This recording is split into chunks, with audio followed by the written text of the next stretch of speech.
बात होती थी कि चंदा मामा दूर, और आज चंदा मामा दूर के ना होके नजदीक के हो गए। डिस्टेंस कितनी ज़्यादा रही है भी आपको पता है ऑलरेडी। जब हम मून की और अर्थ की बात करते हैं तो यहाँ पे लगभग जो डिस्टेंस है 3,84,000 किलोमीटर, और अगर इलेक्ट्रोमैग्नेटिक वेव भी चल रही है तो भी लगभग 1.something सेकेंड उसे आने और जाने में सिग्नल को लगना है यहाँ से यहाँ तक जो सिग्नल आ रहा है। अब जैसे हमने वर्ल्ड वार के बारे में पढ़ा हिस्ट्री के बुक में, बीच में टाइम कोल्ड वार का है और अब समय है स्पेस वार का। और आज उसी की बात यह है कि इंडिया इस स्पेस वार में एक कंट्री के तौर पे इन्वॉल्व हो गया। अब आप कहेंगे कि सर आखिर उस मून के लिए हम क्यों परेशान हैं, और ये गरीब कंट्री जिसको अभी भी हम लोग गरीब कंट्री के तौर पे पूरे वर्ल्ड में इंडिया को जाना जा रहा है। आप अंदाजा लगाइए कि नासा का पूरा फंडिंग लगभग 15 अरब डॉलर का है, और इसरो को एक साल में जो पूरी फंडिंग मिलती है 1.5 अरब डॉलर। तो हम कहीं पर भी नहीं ठहरते। ये जो पूरा का पूरा मिशन था, किस तरीके से सूर्य उससे पूरा किया गया, कैसे मून की ग्रेविटी और अर्थ की ग्रेविटी को एज ए फ्यूल के तौर पर यूज किया गया, और कम ईंधन के तौर पर आपने अभी देखा होगा ल्यूना मिशन के बारे में जो रसिया के द्वारा लॉन्च किया गया। रसिया 6 से 7 दिन पहले गया और उसके पास ऐसे स्पेसक्राफ्ट थे, ऐसे रॉकेट हैं कि डायरेक्ट यहाँ से लॉन्चिंग करने के बाद 3 से 4 दिन पे वो मून के सरफेस पे पहुंचा। क्योंकि कभी कभी हिस्टोरिकल पॉइंट्स बड़े मायने रखते हैं, और रसिया के दिमाग में भी यही बात था कि इंडिया जो कि अभी एक डेवलपिंग कंट्री के अंतर्गत है, अगर वो मून पे पहले लैंड करता है तो फिर इतिहास के पन्नों में मेरा नाम नहीं रह जाएगा। और इस जल्दीबाजी में रशियन साइंटिस्टों ने ये काम किया कि नहीं, मुझे पहले मून के सरफेस पे पहुंचना। इन फ्यूचर जब मैं ये कहता हूँ और जब मैं आपको क्लास में बताता भी हूँ कि स्टीफन हॉकिंग ये बोल चुके हैं कि अगले 150 ईयर्स में हमें एक नए आशियाने की तलाश करनी है, क्योंकि अर्थ इतना पॉपुलेटेड पॉल्यूटेड हो चुका होगा, यहाँ रहने लायक नहीं रहेगा। हम मार्स की तरफ जा रहे हैं, हम अन्य प्लैनेट की तरफ जा रहे हैं, अलग गैलेक्सी में भी हमारी धीरे धीरे पहुंच बढ़ रही है। तो इसके लिए हार्ट के तौर पे मून यूज हो सकता है। मैं आपको बताऊं कि अगर आप 1 किलोग्राम का कोई सामान अर्थ से मून पे ले जाते हैं तो लगभग 1 करोड़ रुपए का खर्च आता है। 1 किलोग्राम अगर वजन आप लेके जाते हैं पूरा रॉकेट के थ्रू, 1 करोड़ रुपए का खर्च होगा। और ऐसे केसेस में जब हम अपने अर्थ से किसी दूसरे प्लैनेट के लिए जा रहे हैं, सपोज करो मैं मार्स के लिए जा रहा हूँ, तो इस केस में मून एक हार्ट के तौर पे यूज किया जाएगा, एक आपका स्टेइंग पॉइंट के तौर पे यूज किया जाएगा कि भविष्य में अब कोई भी मिशन अर्थ से चला मून पे स्टे करेगा। मून पे स्टे करने के बाद ये जो पूरा का पूरा रीजन था ल्यूनर साउथ का, अब यहाँ पे क्रेटर्स की बात हो रही है। ऐसे बहुत सारे पॉइंट हैं जहाँ अरबों साल से सन की लाइट नहीं पहुंची। आपको ये पता होना चाहिए कि मून का केवल 60% हिस्सा हम अपनी आंखों से देख पाते हैं, 40% हिस्सा हम कभी देख ही नहीं पाते। इनफैक्ट अगर हम उन 40% हिस्से की बात करें तो उनके बारे में बड़ी कम जानकारी है। इस मिशन से पूरे मून का एक बढ़िया मैप बनेगा। हम मून के एक एक पॉइंट को जानने की भी यहाँ पे कोशिश करेंगे कि हाँ क्या हो रहा है। और ऐसा माना जा रहा है, हमारे चंद्रयान प्रथम के द्वारा ये पता लग गया था कि इस हिस्से में आइस के फॉर्म में वाटर मौजूद होगा।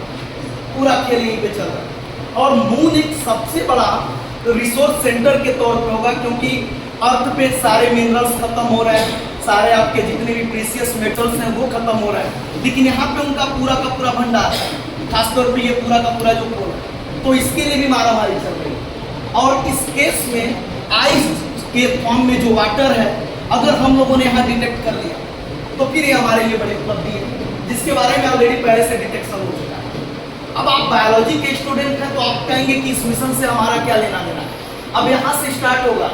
जो लैंडर में आपका रोवर है ऑलरेडी प्रज्ञान करके, उसमें ऐसे बायो सेंसर भी लगे हुए हैं, और उस इसरो की टीम में बहुत सारे बायोलॉजिस्ट भी थे जो वहाँ के सॉइल का स्टडी करेंगे कि क्या वहाँ पे लाइफ किसी फॉर्म में एग्जिस्ट कर रही है, क्या बायो सिग्नेचर क्या है वहाँ के मून की मिट्टी का, और बाकी जितने भी डेटा होंगे। मे बी यहाँ पे ऐसे ऐसे सेंसर भी लगे हुए हैं कि कम से कम 3 से 4 मीटर की गहराई तक का आकलन किया जा सकता है।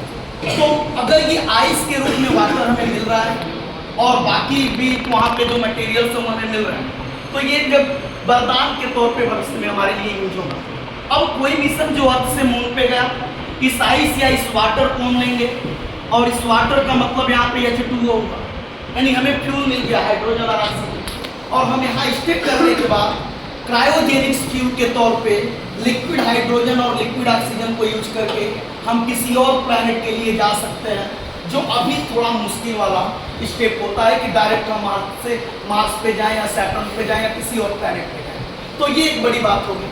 अब अगले 15 दिनों के लिए केवल काम ल्यूनर डेज बोलते हैं, 15 दिनों का एक पूरा सीक्वेंस होता है, जैसे अर्थ पे दिनों की संख्या हो रही है, और 15 दिन तक सन की लाइट तिरछी तरीके से यहाँ पे बढ़ेगा।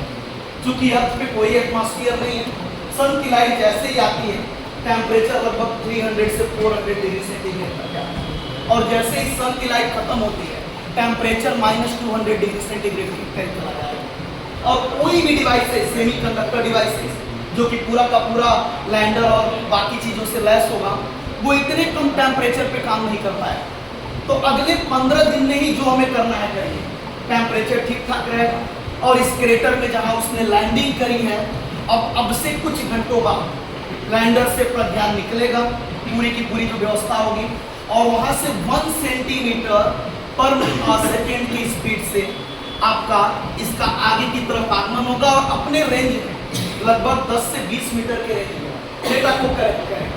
प्लानिंग यह है कि वो डेटा को कलेक्ट करके रखेगा। इन फ्यूचर 235 तक इंडिया के बारे में कहा जा रहा है कि हम लोग अब एक अपने एस्ट्रोनॉट्स को भी भेजेंगे वहाँ मून के सरफेस पे, जो काम अमेरिका ने 1969 में किया हुआ है, वो अब हम करने जा रहे हैं। तो इस होड़ में जो स्पेस वार शुरू हुआ, फाइनली एक माइलस्टोन स्टेप था जहाँ पे हम लोगों ने यहाँ एंट्री किया हुआ है।